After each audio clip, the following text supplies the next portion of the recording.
یا الہی جب بہیں آنکھیں حساب جرم میں، ان تبسم ریز ہونٹوں کی دعا کا ساتھ۔ اللہ، حساب جرم یعنی جرم کا جب حساب کتاب ہوگا، تبسم ریز مسکرانے والے ہونٹ، جن ہونٹوں پر مسکراہٹ ہوا کرتی ہے۔ کیا شاندار التجا ہے کہ اللہ جب نامہ اعمال کھلیں گے، جرم یاد آئیں گے، خطائیں سامنے آئیں گی، تو پھر تو بندے روئیں گے، چلائیں گے۔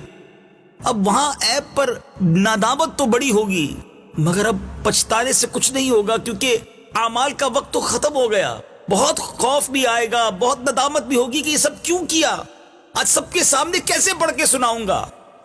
مالک اس دن نبی پاک وہ آقا جو مسکراتے ہیں اور جن کی مسکراہٹ دلوں کو ڈھارس دیتی ہے، میرے آقا کی مسکراہٹ وہ ہے کہ جس کی تسکی سے روتے ہوئے ہنس پڑے، اس تبسم کی عادت پہ لاکھوں سلام۔ میرے آقا کی دعا اگر ہمارے ساتھ شامل ہو گئی تو پھر ہمیں رونا نہیں پڑے گا، ہمیں اس دن ندامت سے میرے آقا بچا لیں گے۔ ایک شاعر لکھتے ہیں نا، دوزخ میں تو کیا میرا سایہ نہ جائے گا، کیونکہ رسول پاک سے دیکھا نہ جائے گا۔ آقا تو وہ ہیں کہ وہ پاک دل کہ نہیں جس کو اپنا اندیشہ، ہجوم فکر و تردد میں گر گیا ہوگا۔ عزیز بچے کو ماں جس طرح تلاش کرے، خدا گواہ یہی حال آپ کا ہوگا۔ وہ تو ڈھونڈ رہے ہوں گے اپنے غلاموں کو، بس مالک ان کا ساتھ مل جائے۔ اگر ہم مشکل میں ہوں، پریشانی میں ہوں، اپنے جرم میں یاد آ رہے ہوں، آقا کی دعا شامل ہو گئی تو بیڑا پار ہو جائے گا۔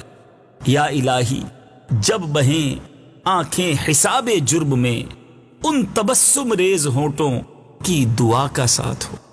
یا الہی جب بہے آنکھیں حساب جرم میں، یا الہی جب بہے آنکھیں حساب جرم میں، ان تبسم ریز ہونٹوں کی دعا کا ساتھ ہو، ان تبسم ریز ہونٹوں کی دعا کا ساتھ ہو، ان تبسم ریز ہونٹوں کی دعا کا ساتھ ہو۔ صلو علی الحبیب صلی اللہ تعالی علی محمد۔ مجھے اپنی اور ساری دنیا کے لوگوں کی اصلاح کی کوشش کرنی ہے۔